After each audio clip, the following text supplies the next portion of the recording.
ወዶችዬ የምወዳችሁ እንዴት አላችሁልን? ዛሬ ደግሞ በቆንጆ ፊልም ነው የመጣ ነው። እንደምትወዱት እርግጠኛ ነኝ። ስለዚህ ላይክ እና ሰብስክራይብ ማድረግ እንዳይረሳ። ይበልጥኛል ለማበረታታት ደግሞ ቪዲዮዎቻችንን በቪፒኤን ብቻ ማየት ነው። ወደ ቪዲዮ ፊልማችን ሲጀምር ሺፋን ቱዋንን እናያታለን። ከልብ ጓደኛዋ ቼን ሙጓን ጋር ወደ ትምህርት ቤት እየሄዱ ነበረ። ሁል ጊዜ ራይዝ ቦል እያለ ነበረ ቅጽል ስም አውጥቶ የሚጠራት።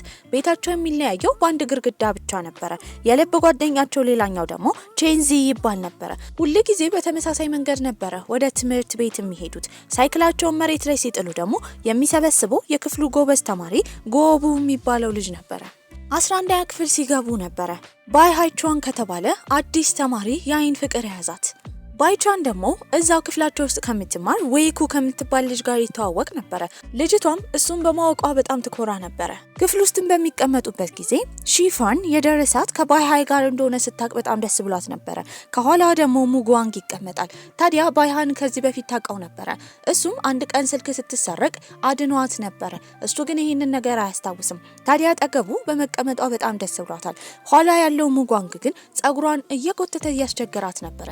ባይሃይ አጠገብ ስለተቀመጠች ሴታ ሴት መሆን ስለፈለገችው እንዳይነካና እንዲያርፍ በስስት እየነገረችው ነበረ። ሲያበዛው ግን በጣም ትናደድና በመጽሐፍ ይደባደቡ ጀመረ። ያኔ የክፍላቸው መምህር ኮስታራው ወደ ውስጥ ይገባል። መምህሩም ባይሃይን ካስተዋወቀው በኋላ በማትስ ችሎታው እንዲሁም በውድድር አንደኛ ወጣ እንደሆነ እየተናገረ ነበረ። ይህንን የሰማው ቼንዚ ግን የሱ የልብ ጓደኛ ሙጓንግ እንደሚበልጠው እርግጠኛ ነበረ። ምሳ ሰዓት ላይም ሺፋን በእጇ የዶሮ እግር ይዛ እየበላች ነበረ። ልክ በዛ መንገድ ባይሃይ በሚያልፍበት ጊዜ ግን ቀስ ብላ ሁላ መመገብ ጀመረች።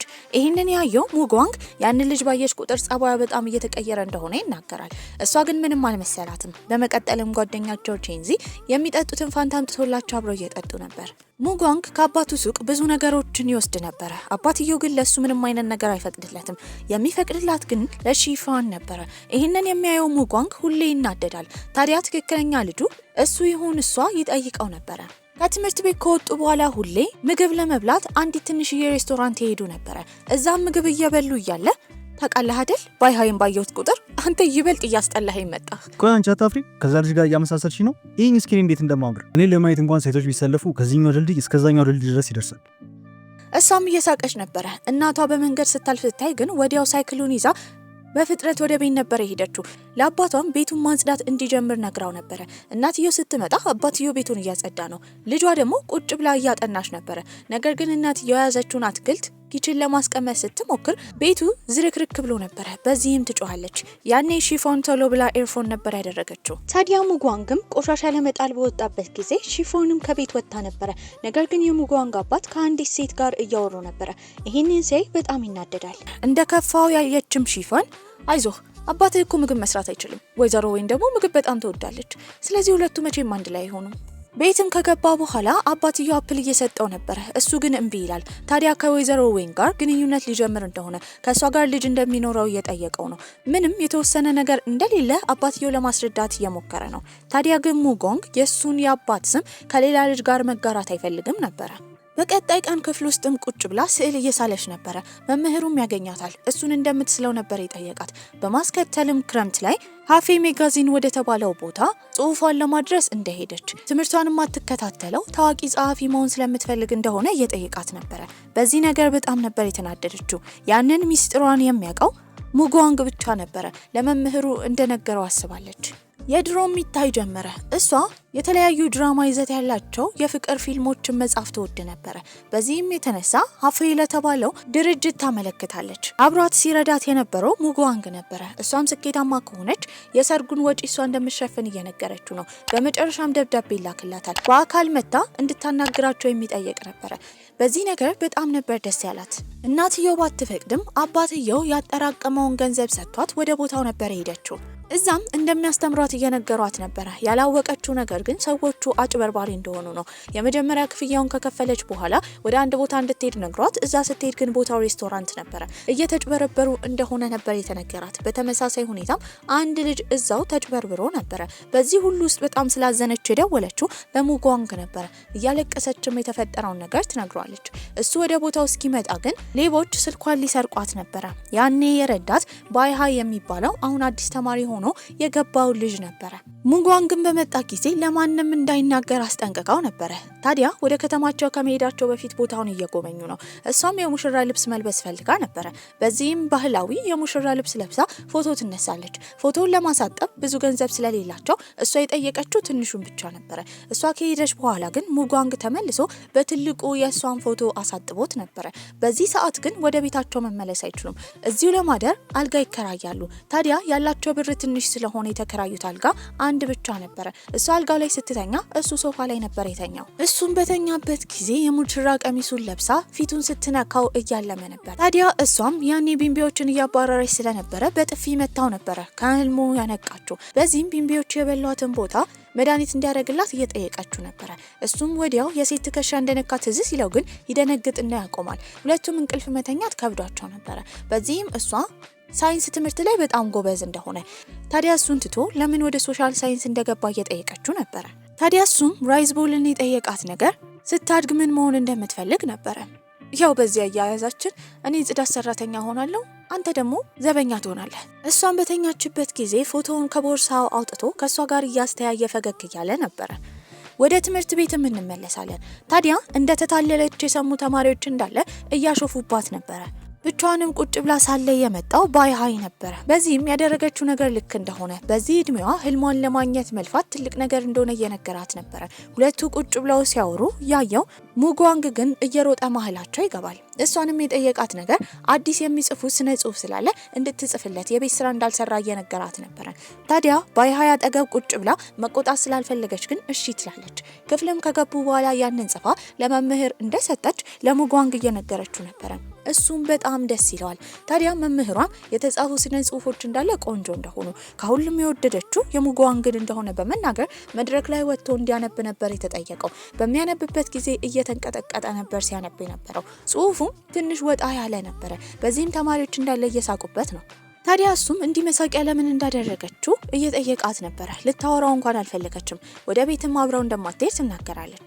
ታዲያ ይህንን ጭንቀቱን ለመፍታት የሚሄደው ከጓደኞቹ ጋር ፑል ወደሚጫወቱበት ስፍራ ነበረ። እዛም እየተጫወቱ እንደ ድንገት ጸብ ይነሳል።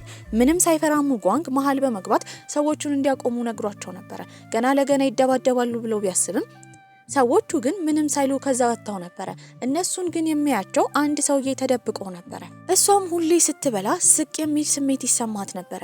በዚህ የተነሳ ጉሮሮ አካባቢ ችግር እንዳለ በመረዳትም ለቤተሰቦቿ ሳታሳውቅ ለሌላ ነገር ብላ ብር ትጠይቃለች። ታዲያ ክፍሏ ቁጭ ብላ ነበረ። በድብቅም እናትየውና አባትየው ያሉበት የፋይናንስና የገንዘብ ሁኔታ በጣም ትንሽ እንደሆነ እናትየውም ስራዋን እንደለቀቀች ሲያወሩ ነበር የሰማችው። በቀጣይ ቀንም እሷ ዶክተሮች ጋር ነበር ሄደችው። ከተመረመረች በኋላ አውቶ ኢሚዩን ሄፓታይተስ የሚባል የጉበት በሽታ እንዳለባት ነበር የተነገራት። ታዲያ ወደ ክፍልም ትገባለች። ሲጠብቃት የነበረው ሙጓንግ ለምን የመጀመሪያውን ክፍል እንደቀጣች እየጠየቃት ነበረ። ይኸውልህ ሄዳ ወደምትቀመጥበት ተቀመጥ፣ ትምህርቴ ላይ ነው ማተኮር የምፈልገው። በተናገረችው ነገር በጣም አዝኖ ነበረ። ምን እንደተፈጠረ ግን ግራ ገብቶታል። ባይሃይም አንደኛው ክፍል ላይ የተማሩትን ነገር ጽፎ ሰጥቷት ነበረ። በሌላ በኩል ሙጓንግ ደግሞ በተደጋጋሚ መልእክት እየላከላት ነበረ። በወረቀት ጽፎ ለምን እንደማታወራው ለምን እንዳኮረፈችው እየጠየቃት ነበረ። መመለስ እንኳን አልፈለገችም። ታዲያ ክፍሉን ባለቀ ጊዜ መጥቶ አጠገቧ ይቀመጣል። ሁሉን ነገር ስለሷ እንደሚያውቅ እየነገራት ነበረ። ይኸውልሽ እኔ አንቺን በደንብ አውቅሻለሁ። ለምሳሌ የምትጠዩንና የምትወጂውን ነገር በደንብ ነው የማውቀው። ለምሳሌ ወተት አትወጂም፣ አንዳንድ አትክልቶችንም አትወጂም። መጸዳጃ ቤት ስትገቢ ደግሞ ከአንድ ሰዓት ከአንድ ተኩል ጊዜ ትፈጃለሽ። በጣም የሚከብድሽ ነገር ደግሞ አቅጣጫ መጠቆማችም። አንቺ ራሱ ወዴት መሄድ እንዳለብሽ ብዙ ጊዜ አታውቂ። ይህንን እኮ ማንኛውም ሰው ያውቃል። አጠገቤ የተቀመጠ ሰው ሊያውቀው የሚችለው ነገር ነው። ማታም የትርፍ ሰዓት ትምህርት ስለነበራቸው ልትሄድ ስትል ቦርሳዋን ስትከፍት የተመረመረችበት የውጤቷ ወረቀት ልታገኘው አልቻለችም ነበረ። አንዲት ተማሪ አንስተዋለች። በዚህ መንገድ ላይ በጣም ፈርታ ነበረ ብቻዋን ስትራመድ የነበረው። ያኔ ባይሃይ ይመጣል። የሚሄድበት መንገድ ባይሆንም እየሸኛት ነበረ። እሷን በምላሹ ምግብ ልትጋብዘው እንደምትፈልግ ትናገራለች። ሁለቱ ቁጭ ብለው እየተሳሳቁ እየበሉ እያለ ይህንን ያየው ሙጓንግ ቀጥታ መሀላቸው ቁጭ ይልና እሱ መብላት እንደሚፈልግ ይናገራል።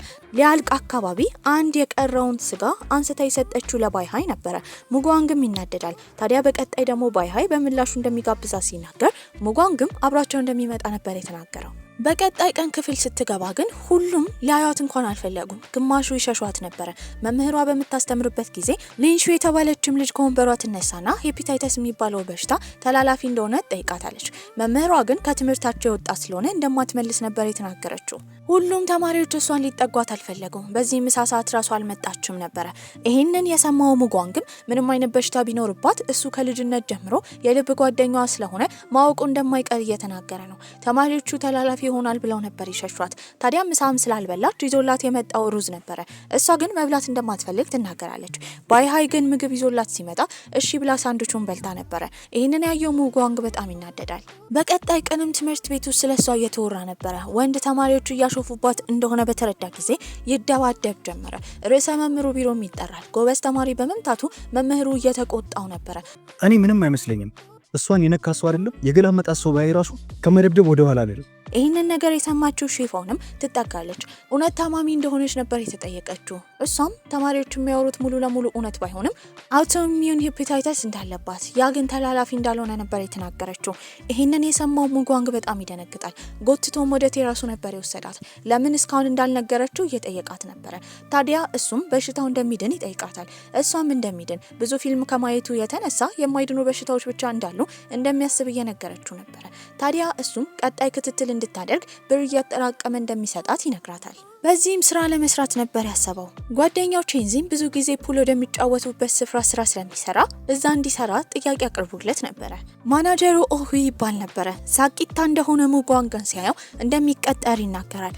ዋና አለቃው ጆ ወደዛ ይመጣል። እነሱን ከተዋወቀቸው በኋላ ጆ ከዚህ ቀደም ሙጓንግ ሲደባደብ በድብቅ አይቶት ስለነበረ በጣም ጀግና እንደሆነ ከዚህ በላይ ስራ ሊሰጠው እንደሚችል እየነገረው ነበረ።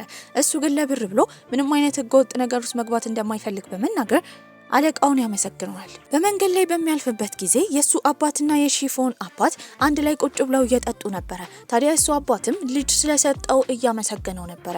ይህንን የሰማው ሙጓንግ በጣም ይደነግጣል። በእርግጠኝነት የሺፎን ወንድም እንደሆነና የሷ አባት የሙጓንግ አባት ልጅ ስለሌለው አሳልፎ እንደሰጠው ነበር ያሰበው። ታዲያ በዓለም ላይ መሆን የሚፈልገው መጨረሻ ነገር የሷ ወንድም መሆን ነበረ። በዚህም የተነሳ ከሷ ለመራቅ ነበር ያሰበው። በሄደበት ሁላ ብትከተለው ሊያናግራት ፈቃደኛ አልነበረም። ለምን እንደማያወራትም እንደተለመደው በወረቀት ጽፋ ብትሰጠውም ትምህርቷ ላይ እንድታተኩር ነበር የነገራት። መምህሩም እየተከታተለች እንዳልሆነ በመረዳት ይቆጣት ጀመረ። ምሳ በሚበሉበት ጊዜ ራሱ ሊያናግራት አይፈልግም። ተማሪዎች ከሷ ጋር መቀመጥ አይፈልጉም ነበረ። ያኔ ግን ባይሃይ እሱ ጋር እንድትቀመጥ ምልክት ይሰጣታል። ለምን እንዳኮረፋት ግራ ገብቷት ነበረ። ታዲያ እሱም እስከ ማታ ድረስ እያጠና ነው። በሚያጠናበት ጊዜ ሁል ጊዜ ከረሜላ መመገብ ይወድ ነበረ። እሷም በሌላ በኩል ስታስብ የነበረው ለምን እንደዘጋት ነበር። ቆይ ምን ሆኖ ነው? በሽታ እንዳይጋባበት እሱም እንደሌሎቹ ፈርቶ ይሆን? በቀጣይ ቀንም መምህሩ እሷን ይቀርባትና ለወላጆች ቀን ንግግር እንድታደርግ ነበር የነገራት። በዚህም በጣም ደስ ይላታል። መንገድ ላይ ስትራመድ ግን የበላችው ምግብ ስላልተመቻት ያስመልሳት ጀመረ። ያኔ ማንም ሰው ሊቀርባት አልፈልግም። ታዲያ ወላጆችም ተማሪዎችም ተሰብስበው ንግግር ለማድረግ መድረክ ላይ ስትወጣ ሁሉም ሰው ስለሷ እያወራ ነበረ። የያዘችውን ወረቀት ትታ ግን ስታወራ የነበረው ስለ በሽታዋ ነበረ። ይሄ በሽታዋ ጥሩና መጥፎ ሰው እንደለየላት፣ ነገር ግን በሽታው የሚጋባ እንዳልሆነ ድሮ ላይ በእጄ ብዙ ሰዓት ያለኝ እንዲመስለኝ አድርጎ ነበረ። አሁን ግን በሽታ ከያዘኝ በኋላ የማልፍበት መንገዶች፣ ከጓደኞቼ ጋር ማሳልፋቸው እያንዳንዱ ነገሮች እንቁ እንደሆኑና አንድ ቀን ላይ ላጣቸው እንደምችል ነው የገባኝ። ምናልባት ከሁላችሁም ጋር ተጣልቼ ሊሆን ይችላል። ነገር ግን ነገ ልሙት ዛሬ ስለማያውቅ ሁሉን ነገር ወደ ጎን ተወውና ጓደኛችሁ ለመሆን እሞክራለሁ። እንዲህ እያለች አሳዛኝ ንግግሮችን ትናገር ጀመረ። ከመድረክ ስትወርድም ሁሉም ሰው አጨብጭቦላት ነበረ። ያኔ ግን ጸጥ ሲል ስሟን የጠራው ሙጓንግ ነበረ። ራይዝ ቦል ብሎ ነበር ይጠራት። በመቀጠልም ሄዶ ያቅፋታል። ያኔ ተማሪዎች አንድ በአንድ እየመጡ እያቀፏት በሽታውን እንደምትዋጋውና እንደምትድን እየተናገሩ ነበረ። ታዲያ ከዛ በኋላ ሙጓንግና እሷ ታርቀው ነበረ። ነገር ግን ክፍሏ ቁጭ በሚልበት ጊዜ የእሷን ከረሜላ ሁላ ሰርቆ እንደበላ እርግጠኛ ነበረች። ጥርሱ እንደሚቦረቦር እየነገረችው ነው። ጥርሱ ከተቦረቦረ 500 ያን እንደሚሰጣት፣ ካልሆነ ደግሞ እሱ የሚላትን ነገር እንዳለም እንደምታደርግ ይነግራታል። በመቀጠል የመጣችው እናትየው ነበረች። እሱ ለእራት እንዲቀመጥና ምግብ እንደሰራች እየተናገረች ነበረ። በዛ ሰዓት እሱ አይምሮ ውስጥ የተፈጠረው ነገር ለምን እንደዚህ እንደሚሳሱለት፣ እንደ ልጃቸው ለምን እንደሚያዩት ነበረ። እውነትም የእነሱ ልጅ እንደሆነ አስቧል። ታዲያ ጠዋት ነበር ወደ ትምህርት ቤት የሄዱት። ለባይሃይም ብላ የሚጠጣበትን የውሃ ሃይላንድ በውሃ ሞልታ ነበረ። ይህንን ያየው ሙጓንግ እንደሱ መሆን እንደሚፈልግ እየተናገረ ነበረ። ታዲያ እሷም ሁሌ ለባይሃይ ጥሩ በምትሆንበት ጊዜ ለምን እንደሚናደድ እየጠየቀችው ነበረ። መምህሩን በቅርቡ ፌስቲቫል እንዳለ እየተናገረ ነበረ። ያኔ እጇን ያወጣችው ሺፎን ነበረች። የትምህርት ጊዜዋ ላይ ጥሩ ጊዜ ማሳለፍ ስለምትፈልግ በዳንስ እንደምትወዳደር ትናገራለች። ታዲያ ምሳ ሰዓት ላይ ከሷ ጋር መደነስ የፈለገው ባይሃይ ደግሞ መምህሩን የወንድ ደናሽ እሱ መሆን እንደሚፈልግ ይናገራል። ታዲያ ሁለቱ ቢለማመዱ ያን ያህል ጎበዝ ስላልሆኑ ሺፋን ደግሞ በእርግጠኝነት ሙጓንግ እንቅስቃሴ ላይ ጎበዝ ስለሆነ እንዲያስተምራት ነበር የጠየቀችው። ሙጓንግ ደግሞ በመቀጠል መምህሩ ጋር ሄዶ ከሷ ጋር አብሮ መደነስ እንደሚፈልግ ሲናገር ከባይሃይ ጋር ልትደንስ እንደሆነ ነበር የተነገረው። ልምምድም ሊለማመዱ ቴራስ ላይ ወጥተው ነበረ። ታዲያ ግን ምንም ቢሆን ሺፎንን ባይሃይ እንዲነካት ፍቃደኛ አልነበረም። በሷ ፋንታ ከሱ ጋር እንዲለማመድ ሙጓንግ ይናገር ነበረ። ሁለቱ ወንዶች ሲደንሱ ደግሞ እያሳቀችባቸው ነበር። ሁለቱ ወንዶችም ለብቻቸው በተገናኙ ጊዜ ባይሃይ ሙጓንግን ሲጠይቀው የነበረው ሺፎንን እንደሚወዳት ነበረ። ያኔ ሙጓንግ ለሺፎን ያለው ስሜት የእህትና የወንድም እንደሆነ፣ ወንድም እህቱን እንደሚጠብቅ እንጂ ሌላ ነገር እንደሌለ እየተናገረ ነበረ። ይሄንን ግን ባይሃይ ሊያምን አልቻለም። ታዲያ ሺፎን ዛሬ ልምምድ እንዲያደርጉ ባይሃይን እየጠየቀችው ነበረ። ያኔ ቶሎ ያወራችው ዌክሁ ነበረች። እሷም ዛሬ የሱ ቤተሰቦች እነሱ ጋር እንደሚመጡ ስትናገር ያስታወሰው ባይሃይ ይቅርታ ይጠይቃታል። ያኔ ሺፎን ብቻዋን እየተለማመደች ነበረ። አንቺ ቆይ ምንድን ነው የምትወራችሁ? እንደዚህ ላይ ሰው እኮ የሰከረች ወፍ ነው የምትመስዩ። ዳንሱን ጭራሽ አልቻልሽበትም። ነይ እኔ ላሳይሽ። ያኔ እሱ በባይሃይ ፋንታ አብረው ይደንሱ ጀመረ።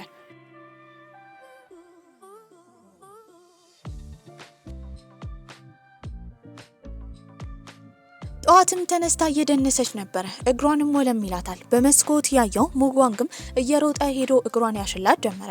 ታዲያ ለዳንሱ እንዲረዳት ብዙ ብር አጠራቅሞ ጫማ ገዝቶላት ነበረ። ያን ቀን ግን እሷ ባይሃይ የላከላትን ጫማ እያየች በጣም ተደሳስታ ነበረ። በዚህም ያንን ጫማ መደበቅ ነበረበት። ቀኑም ይደርሳል። እዛ ዳንስ ላይ እንደሚደንስ ያወቀው የባይሃይ አባትም በጣም ተናዶበት ነበረ። የእራት ግብዣ ስለነበረ ውጤቱ የሚያሽቆለቁለው በዚህ አይነት አልባሌ ስራ እየሰራ እንደሆነ። ታዲያ ወደ ውድድሩ እንደማይሄድ አባትየው እየተናገረ ነበረ። በጣም የሰለቸው ባይሃይ ግን ሌሎች ጓደኞቹ ያደጉት እንደ ሰው እንደሆነ፣ እሱ ግን ያደገው እንደ ማሽን እንደሆነ፣ አባቱ የሚወደውን ምግብ፣ አባቱ የሚወደውን ጥናት፣ አባቱ የሚወደውን ትምህርት እያነበበ እንዳደገ ይሄ ነገር እንደሰለቸው፣ ዳንሱ ላይ ግን እንደሚሄድ ይናገራል። ታዲያ ክፍል ውስጥ ሆኖ የሚለብሰውን ልብስ እየሰበሰበ እያለ ግን አባትየው ቁልፉን ቆልፎበት ነበረ። እዛ ደግሞ ሺፎን ዝንጥ ብላ ለብሳ አምሮባት ሁሉም ሰው እያደናነቃት ነበረ። እሱን እየጠበቀችው ነው። ታዲያ ያኔ ሁሉን ነገር ለመናገር ወደዛ የመጣችው ዌክሁ ነበረች። በር እንደተዘጋበት ስትናገር ወንዶቹ እየሮጡ ይሄዳሉ። ነገር ግን እሱ የሚኖርበት ቤት በሩ በቀላሉ የሚከፈት አልነበረም። በዚህም በመስኮት እንዲዘል አበረታተውት ነበረ። ያኔ እሷ መድረክ ላይ ነበረች። ባይሃይም ይመጣል። ስታየው ደስተኛ ብትሆንም አሁንም የጎደለ ሰው እንዳለ ተረድታ ነበረ። ሙጓንግ ይመጣል። በዚህም ደስ ይላታል። ዳንሱንም በቆንጆ ነበር የደነሱት። እነሱ ከወረዱ በኋላ ዳንስ የደነሰው ደግሞ ለብቻው ሙጓንግ ነበረ። ብዙ አድናቆቶችን አትርፈዋል። ታዲያ አንድ ላይ ተሰብስበው ተማሪዎች እንዳለ እየበሉና እየጠጡ ነበረ። ታዲያ ግን አጠገብ ላጠገብ የተቀመጡት ሺፎንና ባይሃይ አንድ ላይ እያወሩና እየተሳሳቁ ያየው ሙጓንግ በጣም አዝኖ ነበረ። አይኑ ላይ የፍቅር ስሜት እንዳለ ያነበበው ደግሞ አለቃው ዦ ወደዛ ይቀርብና ምግብ እንዲመገቡ በሱ እንደሆነ ይናገር ጀመረ። ታዲያ አሁንም ውጪ በወጡበት ጊዜ አለቃው ዦ ሲነግረው የነበረው ከሱ ጋር ስራ እንዲሰራ፣ ሴትን ለመጠበቅ የሚያስፈልገው አንደኛ ነገር ገንዘብ እንደሆነ፣ ገንዘብ ሲኖረው ማንም ሊጥለው እንደማይሞክር፣ ታዲያ እሱ ብቻ ሳይሆን ቤተሰቦቹንም ለመርዳት እንደሚጠቅመው እየነገረው ነበረ። በድጋሚ ሙጓንግ ለመስራት ፍቃደኛ አልነበር። አንድ ቀን ላይም እሱና ሺፎንግ በመንገድ እያለፉ እያለ የሱ አባትና ወይዘሮ ዌ አንድ ላይ ቁጭ ብለው እየተመገቡ ነበረ። ልጁንም ያዩ አባትየው በመደናገጥ ወደ ውጭ ይወጣል። ሙጓንግ ግን እሱን የመናገር መብት እንደሌለው በማሳወቅ ጥሎ ነበር የሄደው። ያኔ አባትየው ምን ማለት እንደፈለገ ግራ ስለገባው ቤትን በነበሩበት ጊዜ ሁሉን ነገር ለማስረዳት ይሞክራል። ከዚህ በላይ መደበቅ የሰለቸው ሙጓንግም ሺፎን እህቱ እንደሆነች እሱም በማደጎ ከነሱ ቤተሰብ እንደወሰደ አባትየውን እየጠየቀው ነበረ። አባትየው ግን ሁሉም ነገር ውሸት እንደሆነ እሱና እናትየውን ያስተዋወቃቸው የሺፎን አባት ስለሆነ ያንን መንገድ ስለከፈተለት እያመሰገነው እንደሆነ እንጂ ሌላ ነገር እንደሌለ እየነገረው ነበረ። ይህንን የሰማው ሙጓንግ ትንሽ አረፍ ቢልም አሁንም ግን ራሱ ለማጣራት ነበር ያሰበው። ታዲያ ወደ እሷ ክፍል ከሄደ በኋላ ቀስ ብሎ ደሟን ለመውሰድ እየሞከረ ነበር። አልጋው ላይ ሳለ ግን ትነቃበታለች። እሱም በድንጋጤ ከረሜላ ሊወስድ እንደመጣ ነበር የነገራት። ታዲያ ይሄ ስላልተሳካ በቀጣይ ቀን ደግሞ ጽጌረዳዎችን ውሃ እያጠጣች እያለ እሾሁ ይወጋታል። ደሙ እሾሁ ላይ ያለ ብሎ ስላሰበ ሊወስድ ነበረ። ያንንም ወስዶ ከራሱ ደም ጋር አርጎ በሚሰጥበት ጊዜ ከእጅ ሳይሆን ከደም ስር የተወሰደ ደም ይህንን ነገር ለማጣራት እንደሚያስፈልግ ነበር የተነገረው። እሷንም የደም አይነቷ ምን እንደሆነ እስከነ ቤተሰቦቿ ጠይቆ ስለነበረ ኦ እንደሆኑ ሰምቷል። በዚህም ቀጥታ ሄዶ ባዮሎጂ መምህሩ ጋር ነበረ። ታዲያ የሱ ደም አይነት ኤቢ ስለሆነ ከኦ ቤተሰብ ኤቢ መፈጠር እንደሚችል ሲጠይቅ መምህሩ ግን መፈጠር እንደማይችል ነበር የነገረው። ያኔ ደስ ይለዋል። ታዲያ እሷንም በመስታወት እያያት ነበረ። ምንም አይመሳሰሉም። ነገር ግን ምናልባት በአባት ብቻ እንደሚገናኙ ሁላ እያሰበ ነበረ። በቀጣይ ቀንም አለቃው ዦ ይጠራዋል። የእሱ አያት ልትመጣ ስለሆነ እንደዚህ አይነት የፑል ቤት እንደሚያስተዳድር ስለማታቅ እሱ ዋና አለቃ እንዲመስል ለሞጎንግ ተነግሮት ነበረ። እሱም እሺ ይላል። አያትየው ስትመጣ ዘና ብሎ አለቃው እንደሆነ ለማስመሰል እየሞከረ ነው። አለቃው ዦ ደግሞ እዛ እንደሚሰራ እየተናገረ ነበረ። አያትየው በጣም የዋህ ነበረች። ሁሉንም ሰብስባ አስቀምጣቸው እያናገረቻቸው ነው። ያኔ የመጣችው ሹፎን ነበረች። ሙጓንግ ምን እያደረገ እንደሆነ ጠይቋለች። በምልክትም እንድታቆም እየነገሯት ነበረ።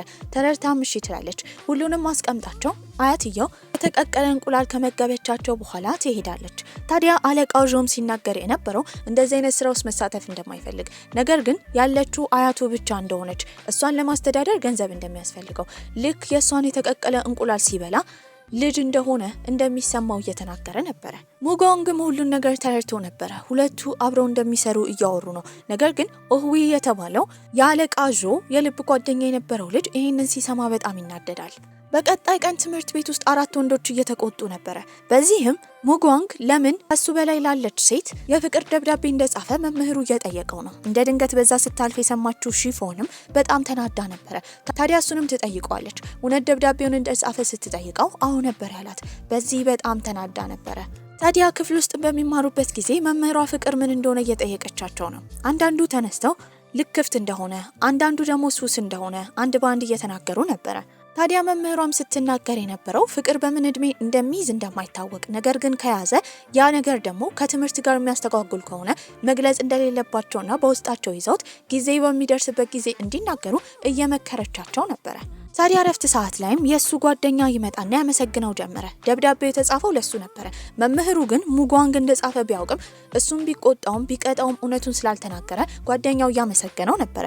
እንደ ድንገት ይህንን ነገር የሰማችው ሹፎንም በጣም ደስ ይላታል። ባይሃይም ቤቱ መታ አብረው እንዲያጠኑ ጥያቄ አቅርቦላት ነበረ። እዛ በነበረችበት ጊዜ የመጣችው ዌይኩ ነበረች። ሁለቱን አንድ ላይ ስታያቸው በጣም ትናደዳለች። ጊዜያቶችም እያለፉ ነው። መምህሩን ትምህርታቸው ላይ እንዲያተኩሩ የ12ኛ ክፍል ፈተና በቅርቡ እንደሚደርስ እየነገራቸው ነበረ። ታዲያ ያን ቀን የማትስ ጥያቄ ጠይቆ ሲሰራ የነበረው ባይሃይ ነበረ። ነገር ግን ወረቀቱ ላይ ሲጽፍና ሲሰራ የነበረው ሙጎንግ ከባይሃይ ቀድሞ ነበረ ፈተናውን የጨረሰው። ነገር ግን ለማንም ሰው ጎበዝ እንደሆነ መናገር አይፈልግም ነበረ። የፈተና ቀንም ከተፈተኑ በኋላ ቀድሞ የጨረሰው ሙጎንግ ነበረ። እናቷን ቤት እስክትመጣ ከጠበቀች በኋላ ስትነግራት የነበረው አሁን ስራ ስለሌላት አዲስ የቢዝነስ አይዲያ ስላላት እሱን ልሰራ እንደሆነ ነበረ። ይህንን ስትሰማም በጣም ደስ ይላታል። ትምህርት ቤትም የፈተናው ውጤት ደርሶ ነበረ። ሺፎን ያን ያህል ጥሩ ውጤት ባታመጣም ከመጨረሻ 10ኛ እንደሆነች ይነገራታል። ሙጓንግ ግን ሙሉ ለሙሉ እንደወደቀ ነበር የተነገረው። እሱም በሚያስታውስበት ጊዜ ምናልባት እሷ መጨረሻኛ ከወጣች እሱ እሷን በልጦ ማለፍ ስለማይፈልግ ብቻ የጻፈውን መልስ እንዳለ አጥፍቶ በስህተት ሞልቶት ነበረ። እዚህ የትምህርት ፊልድ ውስጥ የገባበት ዋና ምክንያት እሷ እዚህ ስለምትገባ እንጂ ልጁ በጣም ጎበዝ ነበረ። ታዲያ እንደወደቀ የተረዳችው ሺፎንም ቀጥታ መምህር ጋር በመሄድ የእሱ ቤተሰቦች በጣም ከባድ ሁኔታ ውስጥ እንዳሉ፣ አባቱም ደህና እንዳልሆነ፣ ታዲያ ወላጅ እንዲያመጣ እንዳይገደድ በቀጣይ ፈተና እንደምታስጠናውና እንደሚያልፍ ለመምህሩ ትናገራለች። እሱም ተስማምቶ ነበረ። ታዲያ ጓደኛሞችም አንድ ላይ ሆነው እያወሩ ነበረ። ከዚህ ቀደም ያልቀረበቻትን ሊሹ ከተባለች ልጅ ጋር ግን የሚወዱት አንድ አይነት አክተር ስላለ ተቀራርበው ነበረ። ይህንን የሰማው ቼንዚም የሴቶች ጓደኝነት ግንኙነታቸው በአንድ የሚፈጠርና ታምራዊ እንደሆነ እየተናገረ ነበረ። ነገር ግን እነሱ ሰፈር የተገለለ አንድ ቦታ እንዳለ እዛ እንዲሄዱ ጥያቄ ያቀርባል። ጓደኛሞችም ተሰብስበው ሄደው ነበረ። በመጀመሪያ አንድ እብድ ሰውዬ ስላዩ ደንግጠው ነበረ። ነገር ግን ጀግና ሆነው ወደ ውስጥ ይገባሉ። እየገቡ ያለ ሁለቱ ሴቶች ውስጥ ሆነው እነ ቼንዚ በር ይዘጉባቸዋል። ታዲያ ሙጓንጉም ቁልፉን ለመክፈት ሲሞክር ቁልፉ ተሰብሮ ነበረ። ታዲያ ሴቶቹ እንዳይፈሩ ለማድረግም ሺፎንን ልጅ እያለች ቁምሳጥን ውስጥ ተደብቃ ተዘግቶባት ስታለቅስ የነበረው እሱ ሲያድናት የነበረውን ታሪክ አንድ ባንድ እየተናገረ ነበረ። በዚህ ጊዜ ቼንዚ ደግሞ ከነሱ በአንድ ዓመት የሚበልጠው ልጅ ለእርዳታ ጠይቆት ነበረ። ያኔ እሱም መጥቶ በሩን ይሰብረዋል። ታዲያ ወደ ሌላ ክፍል በሄዱበት ጊዜ ደግሞ እሷ ልክ ስትደነግጥ ያቀፈችው ባይሃይን ነበረ። ይህንን ያየው ሙጓንግ በጣም ይናደዳል። ታዲያ ፈተና ላይም ውጤቱ ትንሽ ዝቅ ስላለ የባይሃይ አባት መጥተው ነበረ። ቦታ እንዲቀየርና ፊት ለፊት እንዲቀመጥ እየተናገሩ ነው። ባይሃይ ግን መቀየር አልፈለገም። መምህሩም አንድ ፈተና የተማሪን አቅም እንደማያሳይ እየተናገሩ ነበረ። ነገር ግን ውጤቱን እስኪያስተካክል ፊት ለፊት ተቀምጦ ነበረ። በዚህም ጠንክሮ ይሰራና በአሁኑ ከትምህርት ቤቱ አንደኛ ስለወጣ ወደ ድሮ ቦታው ተመልሶ ነበረ። ስጦታም የሰጣት ለሺፎን ነበረ። ያንን ስጦታ ግን መክፈት በጣም ከብዷታል። በዚህም እርዳታ የጠየቀችው ሙጓንግን ነበረ። እሱም ከከፈተው በኋላ ወረቀት ያያል። ወረቀቱ የማትስ ውጤት ቢሆንም ትርጉሙ ግን እወድሻለሁ የሚል ነበረ። በዚህም ያንን ወረቀት መውሰድ ስለማይችል አስቀምጦላት ይሄዳል። እሷ ግን ስታየው የተረዳችው ማትስ ስለሆነ አጥኚኝ ያላት እንደሆነ በመረዳት ትምህርቷ ላይ ለማተኮር ነበር ያሰበችው። ክረምትም ደርሶ ስለነበረ ክረምት ላይ እሷ ብዙውን ጊዜ ተኝታ ነበር የምታሳልፈው። ታዲያ እሷን ለመቀስቀስ ብዙ ነገር ያደርጋል። ምግብ ሲሰጣት ብቻ ነበር የተነሳችው። እሱም አሳማ እንደምትመስል መተኛትና መብላት ስራዋ እንደሆነ እየነገራት ነበረ። ታዲያ ቀናቶች ባለፉ ቁጥር አዲስ ዓመት መጥቶ ነበረ። ባይሃይም አብሯቸው አክብሮ ነበረ። ጓደኛሞችም አንድ ላይ በረዶ መንሸራተቻ ስፍራ በሚሄዱበት ጊዜ ባይሃይ እሷን እጇን ይዞ ሊያንሸራትታት ነበረ። ሙጓንግ ግን አልፈቀደም። ሁለቱ ነበሩ አንድ ላይ ሲንሸራተቱና ጥሩ ጊዜ ሲያሳልፉ የነበረው። የትምህርት መመለሻም ጊዜ ይደርሳል። አሁን 12ኛ ክፍል ናቸው። አባቱ ለአዲስ ዓመት በጣም የሚወደውን ጃኬት ሰጥቶ ስለነበረ እሱን ጃኬት አድርጎ ነበረ ወደ ትምህርት ቤት ለመሄድ በር ላይ ሺፎንን ሲጠብቃት የነበረው። ታውቃለህ፣ መምሩ ካየ በቀጥታ ያስወጣሃል። ከመጀመሪያው ቅጣት ፈልገህ ነው እንዴ ጃኬት የለበስከው? ክፍልን በገቡ ጊዜ ወዲያው ነበረ ጃኬቱን አውልቆ ዴስክ ስር የደበቀው። ታዲያ እሷ ደግሞ አባቷ አዲስ ስልክ በስጦታ ሰጥቷት ነበረ። በዚህም ስልካችሁን አውጡ በሚባልበት ጊዜ ሙጓንግ የሰጣት ፕላስተር ነበረ። ሁለቱም ፕላስተር አድርገው ዴስካቸው ስር ስልካቸው ለጥፈው ነበረ። እንደ ድንገት ግን የእሷ ስልክ ይጠራል። በዚህም መምሩ ቀጥታ መጥቶ ካገኘው በኋላ በንዴት በመስኮት ወርውሮት ነበረ። ቀጣይ ክፍል ላይ ከፈለገች መታ ስልኩን ማሰሪያ ገንዘብ እንድትጠይቀው ይነግራታል። በተፈጠረው ነገር በጣም አዝና ነበረ። እየሮጠችም ወርዳ ስልኩን ትፈልገው ጀመረ። አብሯትን ባይሃይ ረድቷት ነበረ። ታዲያ ስልኩንም እንደሚያስጠግንላት ይናገራል። ሁለቱን አንድ ላይ ያየው ሙጓንግ ግን አዝኖ ነበረ። ያን ቀንም ልደቷ ነበረ። በዚህም እሱ ሚኒ ሚዲያ ክፍል ገብቶ በሩን ከውስጥ ከዘጋ በኋላ ለሁሉም ሰዎች ዛሬ የሺፎን ልደት እንደሆነ በመናገር ቆንጆ ዘፈን ያዘፍንላት ጀመረ። ታዲያ ሁሉም አጠገቧ የተሰበሰቡ ሰዎች እየዘለሉ አንድ ላይ እያከበሩ ነበረ። ርዕሰ መምህሯ ራሷ መታ በሩን ብታንኳኳና እንዲከፍት ቢጠየቅ እሱ ለትንሽ ጊዜ እንኳን መጥፎ መሆን ስለማይጎዳ ምንም አልመሰለውም። በመጨረሻ ግን በሩን ይከፍታል። ያደረገው ነገር ብዙ አድናቆትን አትርፎ ነበረ። በተማሪዎች ተከቦ ሁሉም ሰዎች ሲያደንቁት ያየው ባይሃይ ደግሞ በጣም ቀንቶ ነበር። እስከ ማታ የጥናት ክፍል ስላነበቡ ልክ መብራት በሚጠፋበት ጊዜ ተማሪዎቹ እየሮጡ ቦርሳቸውን ያነሳሉ።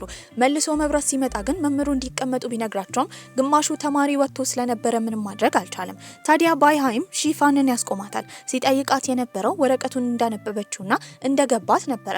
እሷም የተረዳችው በሌላ መንገድ ቢሆንም እንደገባት ትናገራለች። ያኔ እጇን ይዞ መልካም ልደት ይላታል። ቤትም በምትመለስበት ጊዜ ሰርፕራይዝ ተዘጋጅቶላት ነበረ። የ17 ዓመት ልደቷ ነው። በዚህም ደስተኛ ነበረች።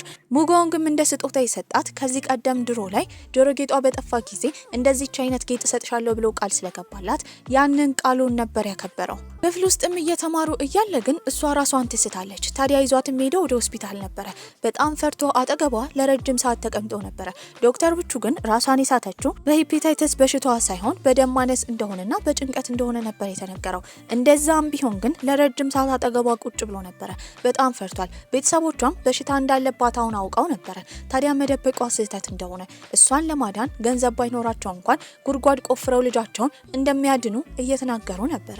ዛሬ ክፍልም ስላልመጣች ቤቷ ድረስ የመጣው ባይሃይ ነበረ። እሷንም ሊያስጠናት እየሞከረ ነው። ማጥናት በሚኖርባት ጊዜ እንደሚያዞራት እየተናገረች ነበረ። መብራትም ይጠፋል። ለመተኛት ብትዘጋጅም እሱ ግን በሻማ አድርጎ ሁላ እያስጠናት ነበረ። በዛ ሰዓት የመጣው ሙጓንግ ነው። ሁለቱን ሲያያቸው በጣም አዝኖ ነበረ። ታዲያ እሱም ስልክ ይደውልላታል። እያወሩ እያለ በመጨረሻ እባክሽ ከባይሃይ ጋር እንዳትሆኝ እያላት ነበረ። ይህንን ግን እሷ አልሰማችም፣ ተኝታ ነበረ። ባይሃይ አሁን ትኩረት የሚያደርገው ለሺፎን ብቻ እንደሆነ የተረዳችው ወይኩም ትናደድ ጀመረ።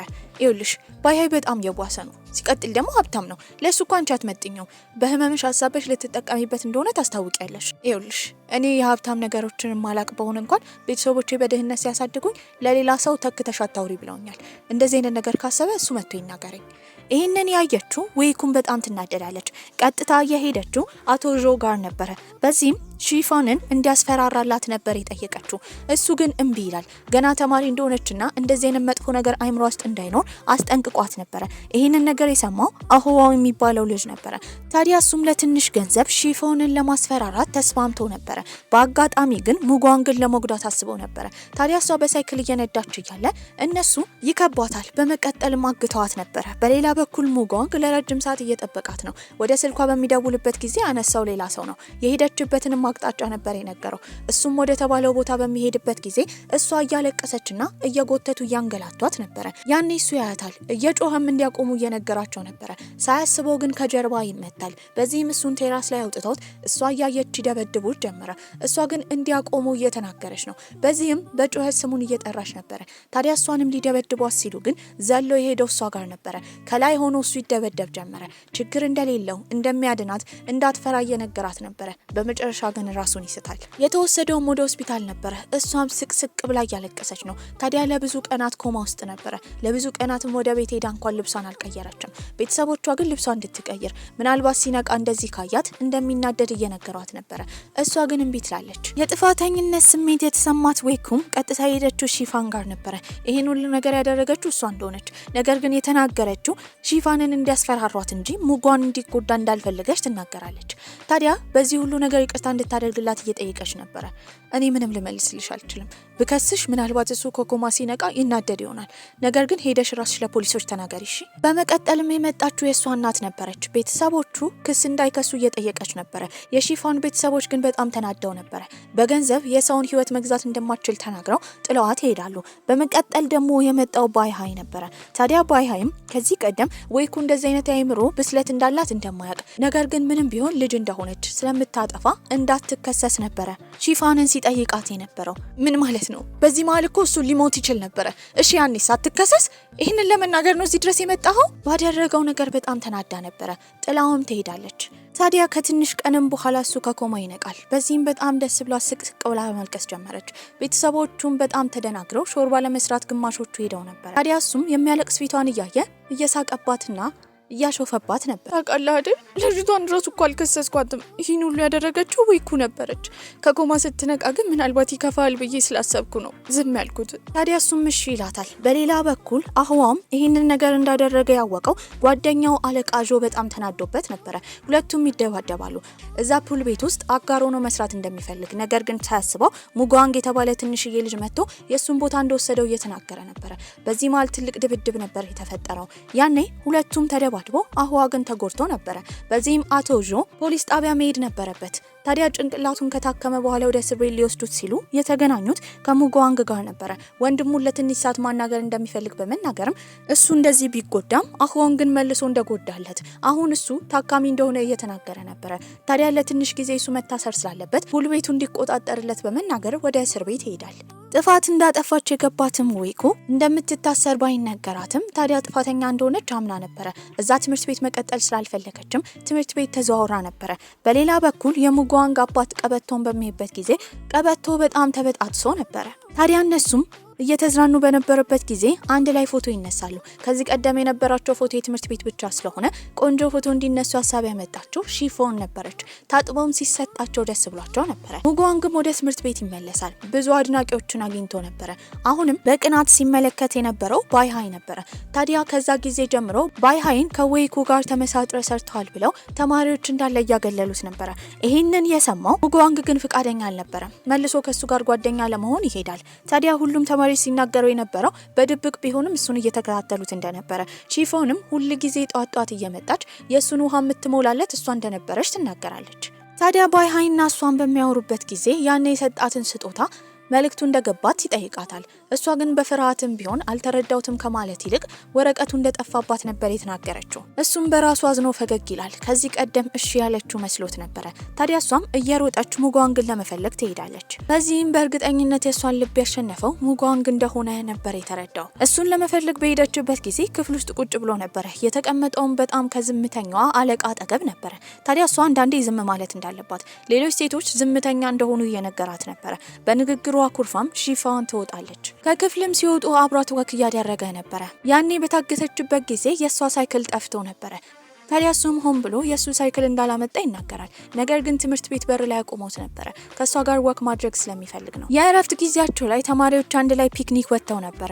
እዛም ጥሩ ጊዜ እያሳለፉ ነው። አንዴ እንኳን ከተማሪዎች ጋር ተቀላቅላ ማታውቀውን ዝምተኛዋን የክፍል አለቃቸውን ሁላ ይዘዋት መጥተው ነበረ። እዛም ድንኳን ጥለው ጥሩ ጊዜ እያሳለፉ ነው። ጌም የሚጫወቱ ጀመረ። መጀመሪያ የተጠየቀችው ሊሹ ነበረች። የምትወደው ወንድ እንዳለ ይጠይቋታል። ቼንዚም ቶሎ ብሎ እሱን እንደሆነ ይናገራል። እሷን በማፈር እሱንም ሌሎች ተማሪዎችንም እንደምትወድ ትናገራለች። ሺፎንም ምን መሆን እንደምትፈልግ ስትጠየቅ ስላላት አላማ ተናግራ ነበረ። በመቀጠል ደግሞ ሙጓንግም ምን መሆን እንደሚፈልግ ሲጠየቅ እሷ በሄደችበት እሷ ወዳለችበት ቦታ እንዳለ መሄድ እንደሚፈልግ ተናግሮ ነበረ። በመቀጠል ደግሞ ባይሃይ እንዲደንስ ስለተነገረው እሱም ቆሞ ይደንሳል። ድንኳናቸው ውስጥ ነበር ያደሩት። ታዲያ ሴቶቹም ወንዶቹም እያወሩ ነበረ። በዚህ ማመሻሽ ላይ ወደ ውጪ የወጣችው ሺፎን የተገናኘችው ከክፍላቸው አለቃ ጋር ነበረ። ልጅቷም በጣም ዝምተኛ ነበረች። ታዲያ እሷ የምትጠቀመውን ተጠቅማ ወደ ውስጥ ስትገባ ልጅቷን ተሰናብታት ነበር የሄደችው። ታዲያ ግን ከትንሽ ቆይታ በኋላ የክፍል አለቃቸው ተመልሳ እንዳልመጣቸው ያሰበችው ሺፎን ትፈልጋት ጀመረ። እሷ ድንኳን ውስጥም ደብዳቤ አግኝታ ነበረ።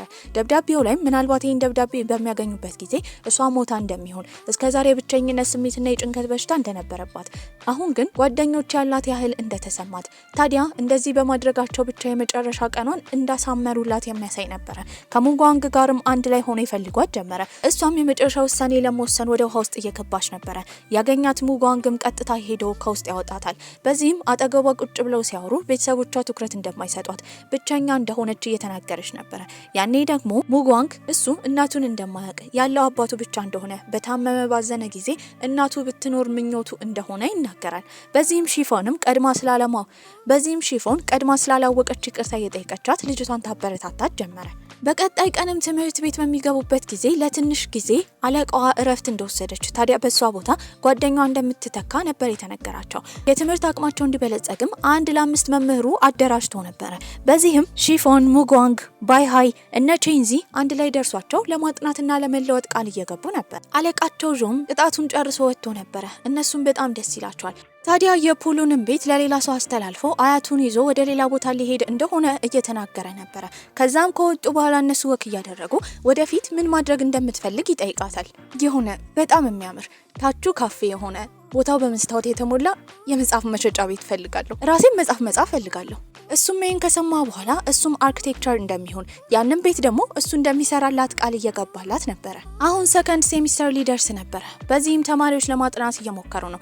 እንደ ድንገት ቼንዚ ግን በመንገድ በሚያልፍበት ጊዜ የእነሱ የክፍል መምህራቸው ሊዘዋወር እንደሆነ ይሰማል። ይህንን በሰማበት ጊዜ እየሮጠ ለተማሪዎች ይናገራል። ተማሪዎቹም በጣም ከፍታቸው ነበረ። ታዲያ መምህሩም መጥቶ እሱ ሌላ ቦታ ሊሄድ እንደሆነ ትምህርታቸው ላይ እንዲያተኩሩ ጎበዝ ተማሪ እንዲሆኑ እስከዛሬ ሲለፋ የነበረው ለነሱ ስኬት እንደሆነ የአሁኑ ፈተና ግን የህይወታቸው መንገድ የሚያስተካክል እንደሆነ እየነገራቸው ነበረ። ተማሪዎች ያለቅሳሉ። ቼንዚን በመቆም እንዳይሄድ እየጠየቀው ነበረ። ሁሉም አንድ ባንድ እንዳይሄድ እየጠየቁት ነው። ታዲያ እሱም የሚዘዋወረው ወደ ትልቅ ቦታ ቢሆንም ትልቅ ገንዘብ ቢከፈለውም ተማሪዎቹን ትቶ ስለማይፈልግ ግን እንደማይሄድ ይናገራል። በዚህም ደስ ይላቸዋል። እነሱም ጠንክረው ለመማርና ለማሸነፍ ቃል ይገባሉ። ሁሉ ጊዜ ጥናት የሆነው ባይሃይ ግን በጣም ተናዶ ነበረ። በዚህም አባቱ ላይ ይጮህበት ጀመረ። ሁሉም ነገር እንደሰለቸው የሚማረው ለሱ እንደሆነ ነገር ግን አሁን ፈተናውን የሚሰራው ለራሱ ድል እንደሆነና ለራሱ ብቻ እንደሆነ አባቱን ከዚህ በኋላ ጣልቃ እንደማያስገባው በጩኸት በመናገር ጥሎት ይሄዳል። የሙጓንግም ልደት ደርሶ ነበረ። የሩዝ ማሳው ላይ እየተራመዱ ነው። ጓደኞቻቸውን ጠርተዋቸው ነበረ። ነገር ግን አንዷ አይመቻትም። ቼንዚም ተኝቶ ነበረ። ባይሃይም በጥናት አማካኝነት አባቱ ስላልፈቀደለት ወደዛ አልመጣም ነበረ። የቀሩት ሁለቱ ናቸው። ዝናብ በሚዘንብበትም ጊዜ ተጠልለው ያወሩ ጀመረ። ጥሩ ጊዜም አሳልፈዋል። እሷም እንቅልፏ መጥቶ ስለነበረ ትከሻው ላይ ትተኛለች። የሚያምር ከንፈሯን እያየ ለመሳም ቢጎመሽም ነገር ግን ማድረግ እንደሌለበት ነበር የተረዳው። ታዲያ በመኪናም ወደ ከተማቸው እየተመለሱ እያለ ግን ስጦታ እንዳላዘጋጀችለት ትናገራለች። እሱ ግን ተናዶባት ነበር። ያኔ የሰጠችው የአንገት ሐብል ነበረ። በሚከፈትበትም ጊዜ የእሱና የእሷ ፎቶና በሌላ በኩል ደግሞ ትንሽዬ ግጥም ነበረው። በዚህም ግን በጣም ርካሽ እንደሆነ እየነገራት ፈጥኖ ግን አንገቱ ላይ እያደረገ ነበረ። የእሱ አባት ግን በጣም እየታመመ ነው። ይህም በተመረመረ በት ጊዜ ኩላሊቱ ፌል እንዳደረገ ነበር የተነገረው። አባትየው ከባድ ሐዘን ውስጥ ይገባል። ነገር ግን ለልጁ አልነገረውም። ታዲያ እሱም ህይወቱን እየቀጠለ ነበረ። አሁን የፈተና ጊዜያቸውም እየደረሰ ስለሆነ እንዲያነቡ መምህሩ እየነገራቸው ነው። ባይሃይም ፊት ለፊት ከወጣ በኋላ ከዚህ በኋላ የሚማሩት ለስኬት እንደሆነ፣ ወገናቸውን እንደሚረዱ፣ ጥሩ ደረጃ እንደሚደርሱ ፊት ለፊት ሆኖ እየተናገረ ተማሪዎቹ ደግሞ በድጋፍ እየደገፉት እያወሩ ነበረ። በመቀጠልም ርዕሰ መምህሩ የሰጣቸው ከቤተሰቦቻቸው የተላከ ደብዳቤ ነበረ። ባይሃይም በሚያነብበት ጊዜ አባቱ እያዘነ ነበረ ያንን መልእክት የጻፈለት። ታዲያ ከዚህ ቀደም ህይወቱን እንዲሁም ትምህርቱን ሲቆጣጠር እንደነበረ፣ አሁን ግን አባትየው ትልቅ የጥፋተኝነት ስሜት እንደተሰማው፣ በዚህም ከዚህ በኋላ አባቱን ይቅር እንዲለውና ልጁ የፈለገውን ጉዞ እንዲጓዝ ከዚህ በኋላ በህይወቱ ጣልቃ እንደማይገባ እየተናገረ ነው። ይህንን እያነበበ ባይሃይም ስቅስቅ ብሎ እያለቀሰ ነበረ። በሌላ በኩል ቴራስ ላይ ወጥተው የተሰጣቸውን ደብዳቤ ለማንበብ የተዘጋጁት ሺፎንና ሙጓንግ ነበሩ። ታዲያ የአባቱን ጽሑፍ ያየው ሙጓንግ እየሳቀ ነበረ። እሷም አባቱ የጻፈለትን ታነብለት ጀመረ። ሙጓንግ የኔ ልጅ አባትህ አሁን እያረጀ ነው። ከዚህ በኋላ ሊጠብቅህ አይችልም። ነገር ግን ይሄ ልጅ እኔ ብቻ አንተን በማሳደጌ ብዙ ያለፍኳቸው ችግሮች አሉ። አንተ መላኬ ልጄ ስላለህ ግን ሁሉን ነገር አልፌያለሁ። በአንተ ጥንካሬ እዚህ ደርሰናል። በዚህም የኔ ልጅ ጠንክረህ ተማር፣ ስኬታማ እንደምትሆን ደግሞ እርግጠኛ ነኝ። በመቀጠል ደግሞ የተነበበው የሺፎን ደብዳቤ ነበረ። የኔ ልጅ አንቺ ስኬታማ ትሆኛለሽ ብዬ ጫና አድርጌብሽ አላቅም። ነገር ግን ከተለዩ የተለየሽ ነሽ። በጣም የዋህ ነሽ። ይቅርታ የምጠይቅሽ አንድ ነገር ግን ጤነኛ የሆነ ሰውነት ባለመስጠቴና እኔ ወልጅሽ በሽተኛ ስለሆንሽብኝ ነው። የኔ ትንሽዬ ልጅ ምንም ነገር ቢፈጠር ግን እናትና አባትሽ ይህንን በሽታ ከውስጥሽ አውጥተው ይጥሉልሻል። ድነሽም ጤነኛ ልጅ ትሆኛለሽ። እሺ። በዚህም ሁለቱም አዝነው ነበረ። አንድ ቀን ላይ ግን ቤት በነበረችበት ጊዜ የእሷ አባት ስለ አንድ ሕክምና እያወራ ነበረ። እሷ ያሰበችው ስለ ራሷ ሕክምና ቢሆንም አባትየው ሲያወራ የነበረው ግን ስለ ሙጓንግ አባት ሕክምና ነበረ። አባትየውን በመጨረሻ እስከዛሬ የደበቀውን ነገር ለመናገር ነበር ያሰበው። ታዲያ የሱ ትክክለኛ አባት እንዳልሆነ በማደጎ እንደወሰደው፣ እናቱ ከወለደችው በኋላ መሞቱን እንደምታውቅና አሁን በህይወት እንዳለ ባወቀችበት ጊዜ ደስ እንዳላት፣ ታዲያ ከእናትየው ጋር ሊያገናኘው እንደሚፈልግ እየነገረው ነበረ። በዚህ ሁሉ መሀል በጣም ነበር ያዘነው። ከአባቷ ይህን ሚስጥር የሰማችው ሺፎንም ወደ ውጭ በምትወጣበት ጊዜ ይገጣጠማሉ። እሱም በጣም አዝኖ ነበረ። ነገሩን ቀድማ እንዳወቀች ሲያቅም ተናዷል። እየሮጠ መሄደው ወደ አንድ ቦታ ነበረ። አርቆ ሲያይ ከተማው በጣም ሰፊ ነበረ። እንደዛ ከተማው ሰፊ ቢሆንም ግን የኔ የራሴ የሚለው ቤት እንደሌለው ሲረዳ በጣም ያዝናል። ታዲያ ሙጓንግም ራሱ ላይ ክፍሉን ዘግቶ መውጣት እንኳን አልፈለገም። ያኔ ሺፎን ትመጣለች። ለምን ለአባትና ለእናቱ እንደሚጨነቅ ከወላጆቹ በላይ ሆኖ አባቱ እንዳሳደገው እየነገረችው ነበረ። አሁንም በሩን አልከፈተም። ያኔ አባትየው በር ላይ ቁጭ ብሎ ልጁን ያነጋግረው ጀመረ። ታዲያ እሱን በማደጎ ለመውሰድ መጀመሪያ በወሰነ ጊዜ መልአክ እንደሚመስል ከትንሽነቱ የተነሳ እሱን ለማቀፍ በጣም ፈርቶ እንደነበረ፣ እሱ ወደ ህይወቱ ከገባ በኋላ ግን ሁሉም ነገር እንደተቀየረ፣ ታዲያ በጣም እንደሚወደው፣ አሁን ስኬታማ ልጅ እንዳደረገው፣ በሱ እንደሚኮራበት አባትየው በማዘን እየተናገረ ነው። ይህንን የሰማው ሙጓንግም ልቡ ከራራ በኋላ አባቱን ወደ ውስጥ ያስገባዋል። ታዲያ ከእናቱ ጋርም እንደሚያገናኘው እየነገረው ነበረ። ከዛ ቀን በኋላ ግን ሙጓንግ በጣም ሀዘንተኛ ሆነ። ከማንም ጋር አይቀራረብም። ሺፎንም ልትቀርበው ብትሞክር ፍቃደኛ አልነበረም። ያኔ ባይሃይ ይቀርበዋል። ከዚህ ቀደም ብቸኛ መሆንን በጣም እንደፈራ፣ አሁን ግን በአጠገቡ ያሉ ሰዎችን እየገፋ እንደሆነ እየነገረው ነበረ። ቀን ከትምህርት ቤት ሲሄዱ ዝናባማ ነበረ። እሷም ጥላ ያስፈልጋታል። በዚህም እሱን ጥላ ስትጠይቀው ብቻውን እንደሚሄድ ተናግሮ ጥሏት ይሄዳል። እሷም ሁሉም ጓደኞቿ ተባብረው ሲሄዱ ጥላ እየጠየቀች ነበረ። ወደ ውጪ በወጣችበት ጊዜ ግን እሱ ቆመው እየጠበቃት ነው። በጥላ ሊያስጠልላት ተዘጋጅቷል። እሷ ግን በእጇ ይዛ ነበረ። ታዲያ ውሸታምና አስመሳይ እንደሆነች በመናገር ጥሏት ይሄዳል። እሷም ያኔ በቆመችበት ስቅስቅ ብላ ታለቅስ ጀመረ። ከትምህርት በኋላ ሁሌ ወደሚመገቡበት ስፍራ ስትሄድም እሱ ቁጭ ብሎ እየበላ ነበረ። ነገር ግን አጠገቡ መቀመጥ አልፈለገችም። የሬስቶራንቱ ኃላፊ አሁን ያንን ሬስቶራንት ዘግቶት ልጆቹን ሊንከባከብ እንደሆነ ሁለቱ እንደተጣሉ ባየበት ጊዜ በልጅነት አብሮ ማደግን የመሰለ የንጹህ ፍቅር እንደሌለ ታዲያ እነሱ እንዳያባክኑት እየተናገረ ነበረ። ይሄንን የተረዳችው ሺፋንም አጠገቡ ትቀመጥና ምንም ነገር ሊሸሻት ቢሞክር መከተሏ እንደማይቀር እየነገረችው ነበረ። አንድ ቀን ላይ ወደ ትምህርት ቤት እየሄዱ እያለ እሷ እየተከተለችው ነበረ። ልክ ትምህርት ቤት በር ጋር ሲደርስ ግን አቅጣጫውን ወደ ሌላ አድርጎት ይሄዳል። እሷም እየጮኸች እንዲመለስ እየጠየቀችው ነበረ። ክፍለ ጊዜውንም ጨርሳ በሄደችበት ጊዜ ቀጥታ የፈለገችው ፑል ወደሚጫወትበት ስፍራ ነበረ። እዛም ከወንዶች ጋር ነው። ልክ እንደማያውቃት እየሆነ ነበረ። እሷም አዝና ትቆማለች። ታዲያ ከሄደ በኋላ ግን ያደረገው ነገር ጥፋት እንደሆነ ስለተረዳ እየሮጠ ይመለሳል። በቆመችበት ቦታ ነበር ያገኛት። በዚህም ይቅርታ ተባብለው ቁጭ ይሉና ያዘጋጀችለትን ምግብ በደስታ ይመገቡ ጀመረ። ታዲያ እሱም 12ኛ ክፍል ሲመረቁ አንድ ነገር እንደሚነግራት እያሳወቃት ነበረ። እሷም ቶሎ እንዲነግራት መጠበቅ ከባድ እንደሆነ ትነግሯለች። ከአባቱ ጋር ምግብ አዘጋጅቶ ሊበላ ሲል ግን የእሷ አባትና ሺፋው ምግብ ይዘው ነበር የመጡት። አንድ ላይም እንደ ቤተሰብ ይበላሉ። ታዲያ እሱ ክፍል ሆና መጽሐፍ እያነበበች እያለ ግን ሳጥን ነበር ያየችው። ስትከፍተውም ጫማ ነበረ። ታዲያ ጫማ ለእሷ እንደገዛላት ትጠይቋለች። እሱ ግን እንዳልገዛላት ሲናገር ምንም ችግር እንደሌለውና አስጠሊታ እንደሆነ ስትናገር መልሳ ወደ ሳጥኑ እንድትከተው ቢነግራትም አሁን ግን የራሴ ነው ብላ ስለወሰነች እንደማትሰጠው ትናገራለች። የእሱ ትክክለኛ ወላጅ እናቱም ልታገኘው መታ ነበረ። እሱ ግን ሊያገኛት አልፈለገም። አባትየው ግን እንዲሄድ እያበረታታው ነበረ። ያኔ ሺፎን ይዛው ትሄዳለች። ይሄ ነገር እንደሚቆጨው ለመጨረሻ ጊዜ እናቱን ማየትና ማናገር እንዳለበት ነበር የነገረችው። ታዲያ እናትየው አጠገብም ሄዶ ይቀመጣል። የኔ ልጅ በህይወት ያለህ አልመሰለኝም ነበር እኮ እስከ ዛሬ ያሳለፍካቸውን 17 ዓመታት አጠገብህ ባለመኖሬ በጣም ከፍቶኝ ነበረ። የሰውነትህን ቁመት ስለማላውቀው ግን ይኸው በእጄ የሰራሁትን ልብስ ይዤልህ መጥቻለሁ። ከፈለክን ያለሁበት ሀገር ወንጂ ውስጥ ይዤህ ልሄድ እችላለሁ። ከዚህ በኋላ የታደገህ አባትህ ማስቸገር የለብህም። እሱ ግን እምቢ ነበር ያለው። ልብሱንም ይዞ ይሄዳል። የነሱ ሁለት አባቶች ደግሞ ቁጭ ብለው እያወሩ ነበረ። ታዲያ አሁን አባትየው ምንም ተስፋ እንደሌለው፣ ኩላሊቱ ሙሉ ለሙሉ ፌል እንዳደረገ፣ መሞቱ እንደማይቀር፣ የልጁ ህይወት ላይ አግብቶ ወልዶ ማየት ቢፈልግም አሁን የሱ ህይወት ክፍል መሆን ስለማይችል ያለውን ገንዘብ በሕክምና ማሳለፍ እንደማይችል፣ ለኮሌጁ ሊያስቀምጥለት እንደሚፈልግ አባትየው ተስፋ በመቁረጥ እየተናገረ ነበረ። ከአባቱ ጋርም በሚያወራበት ጊዜ አባትየውን ተስፋ ስለቆረጠ ልጁ አጠገብ የሚሆን ሰው ስለሚያስፈልግም እንዲሄድ ጥያቄ እያቀረበለት ነበረ። እሱ ግን ከእናቱ ጋር መሄድ አልፈለገም። ነገር ግን አባትየው እንደዚህ ከወሰነ ኮሌጅ እስኪገባ መጠበቅ እንደሌለበትና አሁኑኑ እንደሚሄድ በመናገር እቃውን ይሰበስብ ጀመረ። አባትየው ተው ማለት አልቻለም። ያሰበው ስለ ኩላሊቱ ነበረ። ታዲያ በቀጣይ ቀንም ወደ ክፍሉ በገባበት ጊዜ ሙጓንግ ውስጥ የለም ነበረ። ሺፎንም እሱን ታፈላልገው ጀመረ። ከትንሽ ቆይታ በኋላ ግን አባትየውና ሺፎን ቁጭ ብለው ነበረ። ታዲያ እሷም እናትየው ቤተሰቦች ጋር ከሄደ በኋላ መጥፎ ነገር እንዳያደርግ እንደፈራች ብትናገርም አባትየው ሲናገር የነበረው እሱን ያሳደገው በስርዓት ስለሆነ ልጁ እንደዚህ አይነት ሰው እንዳልሆነ እየተናገረ ነው። ያኔ ሙጓንግ ይመጣል። በዚህም አባቱን የጠየቀው ጥያቄ እንዲሄድ የፈለገው ሳይፈልገው ቀርቶ ይሆን ብር ስለሌለው እየጠየቀው ነበረ። አባትየው ግን ለዘላለም አብሮት ቢሆን ደስታው እንደሆነ ይናገራል። በቀጣይ ቀንም ጠዋት ነበር የመጣችው። በመስኮቱም ሆና ከረሜላውን እንደበላና እንዳልበላ ለማረጋገጥ ነበረ።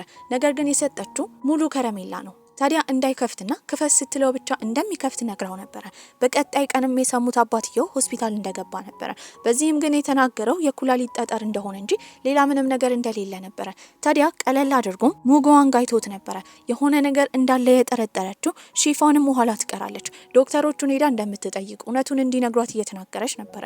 እነሱም እውነቱን ይነግሯታል። በዚህም በጣም ነበር ያዘነችው። ትምህርት ቤትም በሚያወሩበት ጊዜ ምናልባት የሷ በሽታ ቢባባስ ብትነግረው ይሻላል ባትነግረው እየጠየቀችው ነበረ። እሱ ግን ቢነገረው ደስተኛ እንደሚሆን እየተናገረ ነው። እሷም ሆስፒታል ሄዳ የሙጓንግን አባት እየተንከባከበች ነበረ። ታዲያ ስትናገር የነበረው ምናልባት በዚህ መሀል አባትየው ቢያልፍ ከባድ ጭንቀትና ጸጸት ውስጥ ሙጓንግ እንደሚገባ መነገር እንዳለበት ለሱ እያሳወቀች ነበረ። ያን ቀንም አባቱን ለመጠየቅ ምግብ ይዞ የመጣው ሙጓንግ ነበረ። በልጁ ምግብ የመስራት ችሎታ በጣም ተገርሞ ነበረ። ታዲያ ግን እውነቱን ይናገራል። ያለበት የኩላሊት ጠጠር ሳይሆን ኩላሊቱ ፌል እንዳደረገ፣ ዲያሊሲስ መሰራት እንዳለበት፣ ታዲያ በሽታው ደግሞ እንደማይድን እየተናገረ ነው። እሱም በጣም ያዝናል። ቤት እንኳን መሄድ ከብዶት ነበረ። ታዲያ እሷ አጠገብ ቁጭ ብላ እያጽናናቸው ነበረ። በሌላ በኩል አባትየው ደግሞ እሱ ምናልባት ቢሞት የብቸኝነት ስሜት እንዳይሰማው ለሙጓንግ የተለያዩ ደብዳቤዎችን እየጻፈ ነበረ። በቀጣይ ጊዜም እንደተለመደው ምግብ ይዞ ይመጣል። አባትየው ኮሌጅ እንዲገባ ሙጓንግን እንደሚፈልግ፣ የኮሌጅ ህይወቱ በጣም ቆንጆ እንደሚሆን ከክፍል ጓደኞቹ ጋር ብዙ ጊዜ የሚያወራው ስለ ፍቅር ግንኙነት እንደሆነ በማሾፍ አባትየው እየተናገረ ነው። ስለ ፍቅርና ስለ ጋብቻ ሲወራ ግን ሙጓንግ ማግባት የሚፈልገው ሺፎን እንደሆነ ይናገራል። አባትየው ይሄ ነገር ትዳር ሲሆን ከልጅነት የፍቅር ጓደኝነት እንደሚቀየር እየነገረ ነው። ምንም ቢሆን ግን በቂ የሚሆነው ከሷ ጋር ብቻ ሲሆን እንደሆነ ሙጓንግ እየተናገረ ነው። ታዲያ መምህሩም በቀጣይ ቀን አሁን ፈተናቸው ስለደረሰ ሁሉም አንድ ላይ ፎቶ እንዲነሱ አድርጓቸው ነበረ። የፈተናው ጊዜ ላይ ሁሉም ተማሪዎች በትኩረት ቢፈተኑ ሙጓንግ ግን ስለ አባቱ እያሰበ ነበረ። ታዲያ ወረቀት የሚቀበሉበት ቀን ነበረ። ወደ ኮሌጅ መግባትና ለመግባታቸው የሚታወቀው በዛ ነው። በዛ ሰዓት ግን ሰልፍ ላይ ተሰልፎ እያለ ከባድ ነገር ነበር የሰማው። አባቱ ሆስፒታል ውስጥ ከባድ ሁኔታ ውስጥ ነው። እየሮጠም ወደዛ ይሄዳል።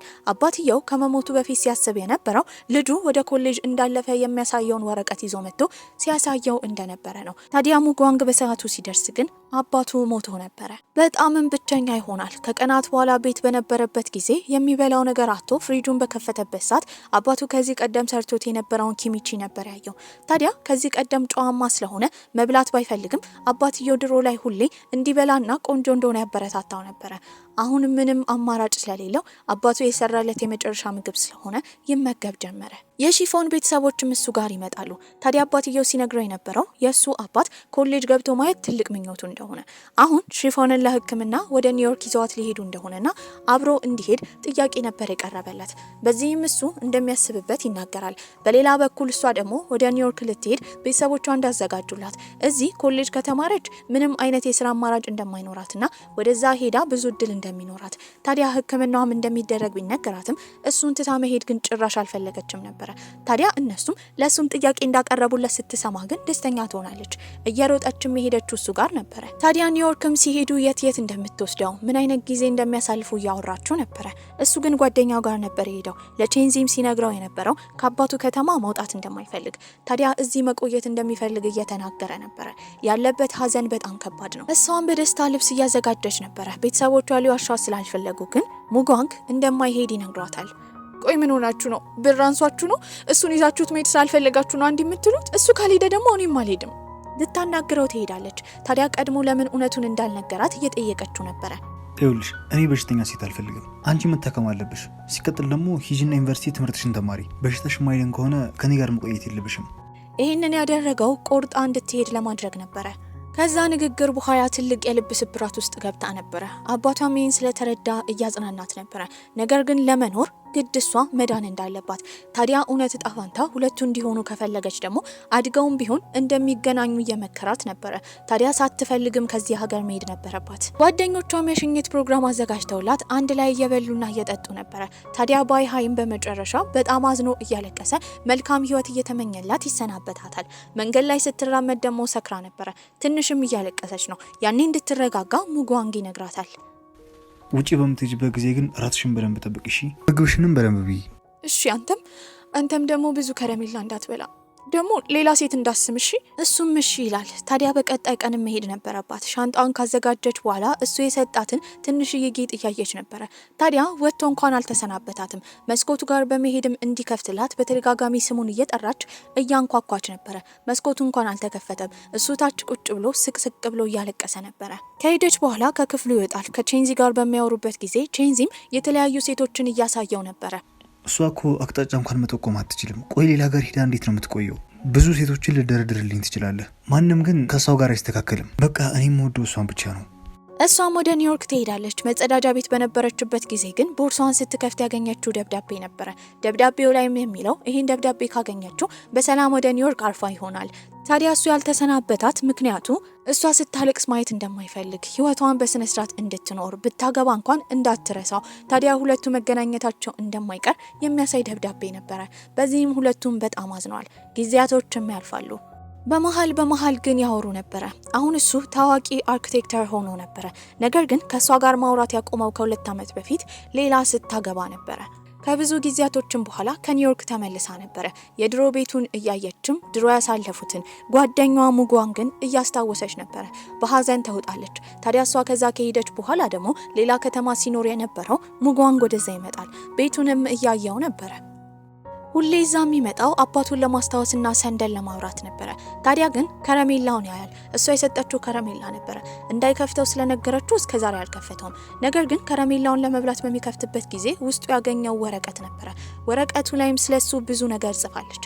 ከረሜላዎቹ እንዳለ የተጠቀለሉት ውስጣቸው ወረቀት ነበረ። ሙጓንግን እንደምወደው እሱም እንዲወደኝ ይፈልጋለሁ። ሙጓንግ ትምህርቱን እንዲያሻሽልና ስኬታማ እንዲሆን ፈልጋለሁ። ሙጓንግ በአሁኑ ፈተና ጥሩ ውጤት እንዲያመጣ ፈልጋለሁ። ይህንን ባነበበበት ጊዜ ምናልባት ያኔ መስኮቱን ከፍቶ ቢሰናበታት ወይ ስሜቱን ቢናገር ይሄ ሁሉ ነገር እንደማይፈጠር እያሰበ ነበረ። መኪና ውስጥ በነበረበት ጊዜ የደወለለት ጓደኛው ነው። ታዲያ ሺፋን እዚህ እንደመጣች ከባሏ ጋርም እንደተፋታች ነበር የሰማው። እየሮጠ የሚያፈላልጋት ጀመረ። የትም ሊያገኛት አልቻለም። እሷ ግን አንድ የመጽሐፍት መሸጫ ቦታ ነበር የገባችው። ያ የመጽሐፍት መሸጫ ቦታ ቁርጥ ሀሳቧን ይመስል ነበረ። ከዚህ ቀደም ለሱ በመስታወት የተሰራ ከታች ካፌ ያለ ብላ የነገረችውን ቁርጥ እሱ ነበር የተሰራው። ታዲያ ያንን አርክቴክት ሆኖ የገነባውም እሱ ነበረ። ከዛ በምትወጣበት ጊዜ እሱንም ታገኘዋለች። ሲገናኙ ሁለቱም ደስ ብሏቸው ነበረ። ታዲያ እየሮጠም ቢሆን ሲያስብ የነበረው ያኔ ትምህርት ቤት ሆነው ከክፍል ጎትቶ አስወጥቷት እንደሚወዳት ሲነግራት ነበረ። ይሄ ነገር ግን ህልም ብቻ ነበረ። ታዲያ እዛም ከተገናኙ በኋላ የመጽሐፍት ቤቱ ቁርጥ ሀሳቧን እንደሚመስል በመስታወት የተሰራ እንደሆነ እታችም ካፌ እንዳለ ቦታው ላይ ደግሞ የሱፍ አበባዎች እንዳሉ እየተናገረች ነበረ። እሱም እሱ እንደሰራው ነበር የነገራት። ታዲያ ግን እሷ አሁን አግብታ ስለፈታች ከሱ ጋር የማሆን እድሏን ያጣቻል ስለተሰማት ተሰናብታ ልትሄድ ነበረ። እሱ ግን ያስቆማታል። ካቀፋትም በኋላ ፈጣሪ የመጨረሻ እድል ቢሰጠው ከሚወዳት ሴት ጋር መሆን እንደሚፈልግ እየተናገረ ነበረ። እጇንም ካዘረጋት በኋላ መዳፏ ላይ ሲጽፍላት የነበረው ሁሌ ጠብቅሻለሁ የሚል ጽሑፍ ነበረ። በዚህም ስሜቱን እየተናገረ እንደሆነ ትረዳለች። በዚህም ከዚህ በኋላ ሊለያት ስለማይፈልግ ጥብቅ አድርጎ ያቅፋታል። የልጅነት ጓደኛሞች አሁን አንድ ላይ ሆነዋል። ወደፊታቸው ምንም አይነት ነገር ቢሆንም እርስ በእርስ ከዚህ በኋላ እንደሚጠባበቁ ቃል እየገቡ በዚህ ቆንጆ አስተላለቅም ፊልማችን እዚህ ላይ ያውቅቷል። በሌላ ፊልም እንገናኛለን። ደህና ቆዩልኝ።